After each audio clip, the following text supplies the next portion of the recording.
Bismillahirrahmanirrahim. Assalamualaikum warahmatullahi wabarakatuh.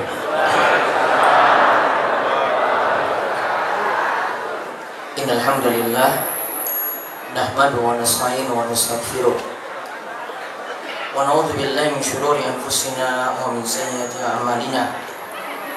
May yahdihillahu fala mudilla lahu wa may yudlil fala hadiya lahu. Wa asyhadu an la ilaha illallah wahdahu la syarika lah wa asyhadu anna Muhammadan abduhu wa rasuluh. Allahumma shalli ala nabiyyina Muhammad wa ala alihi wa man tabi'ahum bi ihsanin ila yaumiddin. Allahumma aslih lana dinana alladhi wa ismatu amrina wa aslih dunyana allati fiha ma'ashuna wa aslih akhiratana allati fiha ma'aduna waj'al al-hayata ziyadatan lana fi kulli khair waj'al al-mauta rahatan lana min kulli syarr. Allahumma inna nas'aluka ilman nafi'a wa rizqan thayyiban wa 'amalan mutaqabbala. Alhamdulillah, Bapak Ibu-ibu para jamaah pengawasan malam Kamis yang mugi-mugi senantiasa dirahmati dan diberkahi oleh Allah Subhanahu wa taala. Kita bersyukur atas nikmat dan karunia yang telah Allah berikan kepada kita sekalian. Kita semuanya masih diberikan kenikmatan untuk menghadiri majelis yang mulia ini. Mudah-mudahan majelis ini adalah majelis yang penuh berkah, membawa kebaikan bagi kita sekalian. Mudah-mudahan dengan majelis ini pula Allah memberkahi umur kita dalam ketaatan, dan juga kita senantiasa diberikan kesehatan dan dijauhkan dari penyakit-penyakit yang memberatkan, yang mudah-mudahan juga senantiasa diberikan keberkahan rezeki, dan kita termasuk di antara hamba Allah yang senantiasa istiqomah. Di kesempatan malam hari ini kita akan lanjutkan kembali pembahasan kita di pengawasan malam Kamis tentang hadis dari kitab Riyadhus Shalihin, masuk keutamaan sholat berjamaah. Dan kalau ingatkan, pada malam ini tanggal 14 saking bulan Sya'ban, bulan Ruah. Besoknya itu sudah malam nisfu Sya'ban.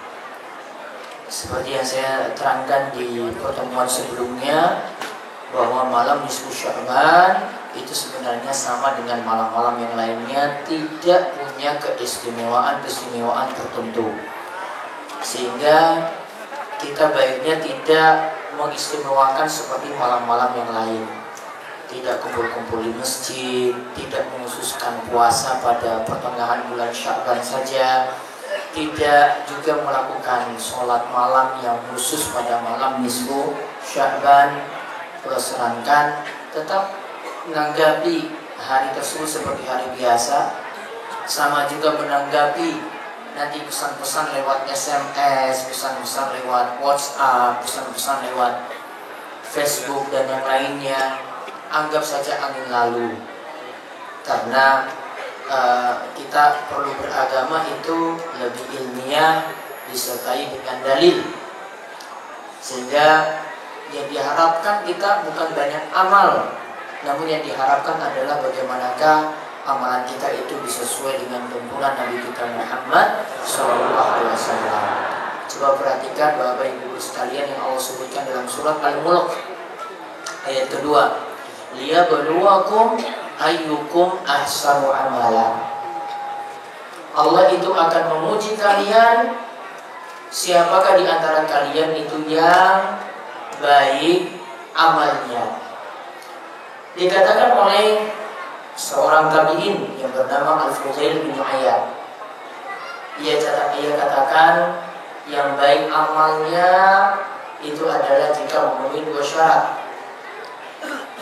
akhlasuhu wa aswamuhu, yaitu yang paling ikhlas, amalannya itu yang paling ikhlas. Kemudian yang kedua, amalannya itu yang paling benar. Apa yang dimaksudkan paling ikhlas? Kata Al-Fudail, beliau katakan yang paling ikhlas yaitu dia harapkan dari amalnya itu ridho Allah Subhanahu wa ta'ala. Sedangkan yang paling benar Berarti yang dia lakukan dengan amalannya itu dia mengikuti tuntunan dari Nabi kita Muhammad SAW. Ingat, ayat ini tidak dikatakan supaya kalian banyak amalnya. Namun ayat ini menyebutkan supaya kalian bagus amalnya. Bagus dengan banyak itu beda. Oke? Banyak dengan banyak bisa jadi ngawur. Cuma ngasal saja beramal. Yang penting saya itu perbanyak zikir.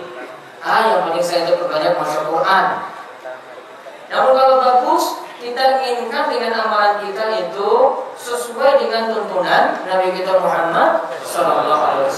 Nah, ini yang kita inginkan dengan kajian kita itu seperti itu. Berusaha menyesuaikan dengan apa yang diinginkan oleh Allah dan Rasulnya, sehingga inilah yang nanti membuat amalan kita diterima di sisi Allah Subhanahu wa Ta'ala. Nah, sekarang kita lihat materi yang pertama ya, Bapak Ibu sekalian, tentang sholat berjamaah, yaitu disebut di sini 27 derajat dalam sholat jamaah. Hadisnya nomor 1064 dari Anas bin Malik. Nanti dibacakan dan nanti kita akan lihat kesimpulan-kesimpulan. Mohon maaf, ini edisi kali ini tulisannya agak kecil ini. Ya, tulisannya cilik. Ya, namun karena di bagian belakang itu ada tuntunan sholat tarawih, saya nggak bisa potong, jadi saya buat satu lembar seperti itu. Baik, dibacakan. Dari Anas radhiyallahu anhu bahwa Rasulullah Shallallahu Alaihi Wasallam pada suatu malam mengakhirkan sholat isya sampai tengah malam. Kemudian beliau menghadap kami setelah sholat lalu bersabda, "Salatul jama'ati afdalu min salatil fardhi bi 27 darajatan." Sholat jamaah lebih baik 20 derajat dibanding sholat sendirian. Hadis riwayat Bukhari. Sholat jamaah lebih afdal 27 derajat dibandingkan sholat sendirian. Kalau Bapak Ibu lihat dalam hadis yang lainnya, kalian disebutkan dengan 25 derajat, ada yang menyebutkan juga dengan 26. Di sini itu 5 derajat, 27 derajat dengan jumlah yang berbeda tadi. Ada maksudnya, nanti akan kita jelaskan dalam faedah-faedah dalam hadis ini. Silakan dibaca kesimpulannya. Hadis ini menunjukkan keutamaan sholat berjamaah dibanding sholat sendirian. Hadis ini menunjukkan keutamaan sholat berjamaah dibandingkan sholat sendirian. Namun diberikan catatan di situ, keutamaannya di sini berlaku untuk laki-laki. Sedangkan ibu-ibu monggo melakukan sendirian ya silahkan, mau melakukan berjamaah juga silahkan. Ibu-ibu tidak dipaksakan untuk berjamaah. Namun kalau laki-laki dilazimkan atau diwajibkan untuk berjamaah. Namun kalau ibu-ibu silahkan milih deh, bisa milih sendirian, bisa milih juga berjamaah, bisa milih di masjid, bisa milih di rumah. Ya, namun nantinya akan kita lihat dari sisi keutamaannya lebih afdal bagi ibu-ibu itu melakukannya di rumah. Kata Nabi SAW, khairu masajidin nisa qa'ru buyutihin. Sebaik-baik tempat sholat disebut masjid. Kata para ulama, masjid itu punya makna, bisa menunjukkan tempat, bisa menunjukkan waktu, atau bisa menunjukkan perbuatan sujud. Yaitu sebaik-baik tempat atau sebaik-baik waktu sholat, yaitu ketika seorang wanita itu berada di bagian dalam dari rumahnya. Maka makin masuk, makin tidak terlihat, wanita itu lebih baik. Jadi kalau kita bahas sholat berjamaah, ini selalu kaitannya dengan bapak-bapak, selalu kaitannya dengan laki-laki. Di antara dalilnya ketika Nabi SAW menyebutkan berlipat-lipatnya ini, Nabi SAW menambahkan dengan, disebutkan dalam hadis dengan istilah ditambahkan rijal. Sholatul rijal tudha'afu. Yaitu dalam riwayat yang lain disebutkan sholat laki-laki itu dilipatkan sampai 27 derajat. Berarti yang dimaksud yang kita katakan dilipat gandakannya ini adalah kita membicarakan untuk laki-laki, untuk bapak-bapak. Berarti malam hari ini kajiannya bapak-bapak. Ya, kajiannya bapak-bapak. Ibu-ibu wis wingi. Ya, sekarang ini untuk bapak-bapak. Jadi tolong bapak pasang telinga baik-baik. Kalau ada yang nanti kesinggung ya alhamdulillah. Ya, kalau belum ke masjid ya terus kesinggung ya. Subuh sering telat bangun. Sholat 5 waktu ya. Kalau kelingan aja kalau mau ke masjid. Lagi Ramadan, lagi ingat ke masjid. Ya mudah-mudahan kesinggung lah nanti biar pulang itu jadi lebih baik. Betul? Masalah nggih? Apa masalah? Bapak, boten?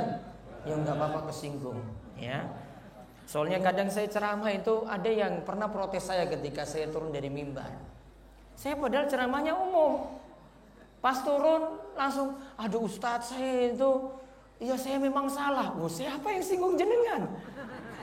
Saya memang salah. Ya alhamdulillah kamu merasa salah kalau begitu. Siapa singgung jenengan? Tadi saya ceramahnya umum, gak singgung siapa-siapa. Kalau saya kesinggung ya alhamdulillah. Ini gak singgung siapa-siapa tadi. Saya cuma jelaskan ke masjid kayak gini, sholat berjamaah kayak gini. Saya turun dari mimbar, dia langsung dekati. Aduh Ustadz saya itu gak salah, saya bukan kayak gitu. Oh berarti kamu sudah tersinggung tadi. Jadi kalau ada yang kayak gini ya alhamdulillah. Kita lanjut. Yang kedua, 27 derajat diperoleh baik jamaahnya banyak maupun sedikit. 27 derajat, 17 derajat tadi. Para ulama ada yang katakan terserah jamaahnya banyak atau jamaahnya sedikit. Namun ini menurut pendapat sebagian ulama kayak gini. Namun ulama yang lainnya menyatakan dilihat dari jumlah jamaah, makin banyak jamaah derajatnya makin tinggi. Maka tadi ada yang nanya di kajian takmir, kalau sholat di musola dengan di masjid mana yang lebih bagus? Saya tidak katakan mana yang lebih bagus, namun mana yang jamaahnya paling banyak. Kalau masjidnya biasanya ya karena lingkungannya cuma segitu, gak mungkin juga kejar-kejaran dapat soft pertama sama soft kedua karena jamaahnya cuma satu soft terus. Itu pun orang kebak. Ya gur 5. Ya imam 1 sudah maju. Ya tinggal 4. Sing siji ya muazin, sing telu ya sepuh-sepuh. Ya, sing sepuh-sepuh biasanya, nom-nom ya jarang. Kalau seperti itu ya nggak ada kejar-kejaran untuk dapat soft pertama, soft kedua, soft ketiga. Padahal makin banyak jamaah makin bagus. Kata para ulama, kenapa makin banyak jamaah makin bagus? Karena kita akan kejar-kejaran. Siapa yang dapat saf yang pertama? Jenengan masjidnya cuma saf pertama terus.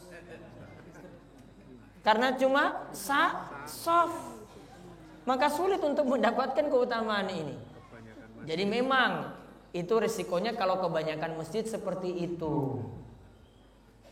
Sulit dapat saf pertama, kedua, ketiga. Namun kalau masjidnya itu cuma 1, jamaahnya itu 1 desa, insya Allah makin banyak saf nanti akan terwujud pada masjid semacam itu. Intinya di sini makin banyak jamaah itu makin bagus. Taruhlah masjidnya kecil, namun situ ada 2 RT atau 3 RT misalnya. Ya tolonglah diajak jamaah bapak-bapak itu semuanya ke masjid.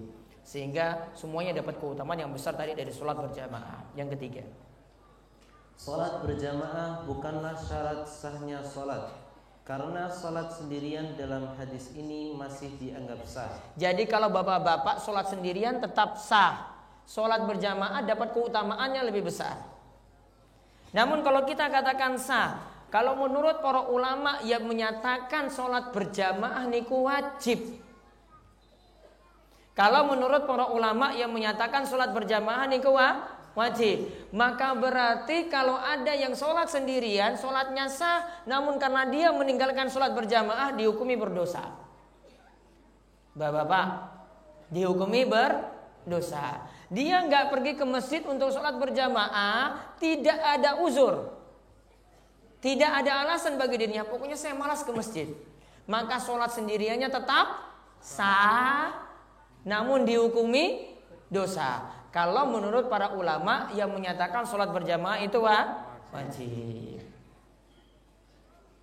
Yang keempat, mengenai hukum sholat berjamaah, para ulama berselisih pendapat. Ada yang menyatakan wajib, ada yang menyatakan sunnah, ada yang menyatakan fardu kifayah. Yang tepat nantinya sholat berjamaah itu wajib, sebagaimana pendapat dari Atha, Al-Auza'i, Imam Ahmad, Abu Thawr, Ibnu Huzaimah, dan Daud Az-Zahiri. Daud Az-Zahiri ini ulama yang berbeda dengan ulama mazhab, punya pendapat sendiri, kadang menyelisih 4 ulama mazhab yang ada. Dan pendapat dari Daud Az-Zahiri disamakan juga dengan Ibnu Hazm. Ini biasanya menolak qiyas, menolak analogi, penyamaan dalam masalah-masalah hukum. Nah, untuk pendapat-pendapat tadi ada pendapat lagi dari Imam Syafi'i. Imam Syafi'i ini yang biasa jadi rujukan di tanah air. Imam Syafi'i itu mengatakan seperti ini. Beliau katakan la urakhis fi tarkiha, yakni fi tarki salatil jamaah illa man qaddara 'alaiha. Ala man qaddara 'alaiha. Imam Syafi'i mengatakan, aku tidaklah memberikan keringanan bagi orang untuk meninggalkan salat berjamaah illa man qaddara 'alaiha, kecuali yang sulit untuk melakukan salat berjamaah. Maka bapak ibu-ibu sekalian, ini terutama untuk bapak-bapak, kalau menurut Imam Syafi'i, walaupun menurut pendapat beliau atau dalam mazhab Syafi'i, kadang dikatakan sunnah, kadang dikatakan fardu kifayah. Apa sih dimaksud fardu kifayah? Fardu kifayah itu sebagian sudah lakukan, maka yang lain itu gugur kewajibannya. Walaupun beliau berpendapat seperti itu, namun Imam Syafi'i katakan, aku tidak memberikan keringanan untuk meninggalkan sholat berjamaah. Maka tolong para takmir masjid, para rois, para imam masjid, ingatkan jamaahnya seperti itu. Imam Syafi'i itu katakan, beliau tidak memberikan keringanan. Kalau masih mampu pergi ke masjid, tetap melaksanakan sholat berjamaah di masjid. Enggak usah pakai alasan, wah saya itu mau sholat berjamaah di rumah dengan istri. Ya, ada kan suami seperti itu alasannya, nggih? Ya, pingin sholat berjamaah di rumah dengan istri. Saya cuma katakan, kok ini suami kok takut istri? Tetap pergi ke masjid. Apa terlalu sayang istri? Ya Allah. Tetap pergi ke masjid. Tetap sholat ke masjidnya itu lebih utama. Kalau jenengan sudah sholat di masjid, kemudian sholat di rumah lagi bareng istri boleh. Nanti sholatnya 2 kali. Sholat pertama niku jadi wajib, yang kedua diulang dengan istri, nanti turun derajatnya jadi sunnah. Boleh diulang seperti itu. Sebagaimana para sahabat, ada yang sholat wajib bersama Nabi SAW, sholat isya, kemudian pulang lagi ke kampungnya, dia mengulangi lagi sholat isya jadi imam. Jadi kalau suami pergi ke masjid, tetap mau ke rumah lagi, balik ke rumah, kemudian sholat berjamaah bareng istri lagi, boleh. Seperti itu dibolehkan. Namun tolong pahami ibu-ibu nggak pakai berjamaah pun pahalanya sudah sama seperti laki-laki pergi ke masjid. Sekali lagi nggih ibu-ibu, kalau ibu-ibu tidak pakai sholat berjamaah pun, sholatnya piyambak-piyambak, sholatnya sendiri-sendiri, itu sudah sama seperti laki-laki pergi ke masjid. Diingat ini baik-baik. Karena ibu-ibu itu kadang khawatir, wah saya nggak mau, saya kalau sholat di rumah berarti nggak dapat 27 derajat. Dapat. Bahkan jenengan di rumah itu pahalanya lebih besar daripada laki-laki pergi ke masjid.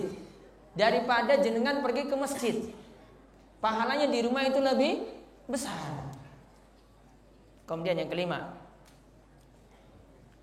27 derajat sebagai pahala salat berjamaah ditujukan pada laki-laki sebagaimana penggabungan dengan hadis yang lain. Kalau kita bahas 27 derajat, maka ditujukan pada laki-laki. Nah, di bawahnya itu ada manfaat salat berjamaah. Nanti bapak-bapak baca sendiri nggih. Wallahu a'lam bishawab. Ini yang bisa kita kaji untuk kesempatan malam hari ini. Mudah-mudahan bermanfaat. Kami ingatkan kajian tablik akbar nggih. Sabtu pon besok kajiannya jam berapa? Pada ngasar G, namun jam 2 sudah di sini akan dibagikan paket baju layak pakai untuk ibu-ibu yang datang, maka diharapkan bisa datang lebih awal. Nanti kita sholat asar di sini. Mohon ibu-ibu bisa bawa rukuh. Ya, mohon ibu-ibu bawa rukuh masing-masing, nggak bergantung dengan rukuh di sini atau bergantung pada rukuh orang lain. Ya, sehingga sholatnya asar nanti bisa lancar. Demikian kita tutup kalian doa kafaratul majelis. Monggo. Subhanakallahumma bihamdika asyhadu an la ilaha illa anta astaghfiruka wa atubu ilaik. Assalamualaikum warahmatullahi wabarakatuh.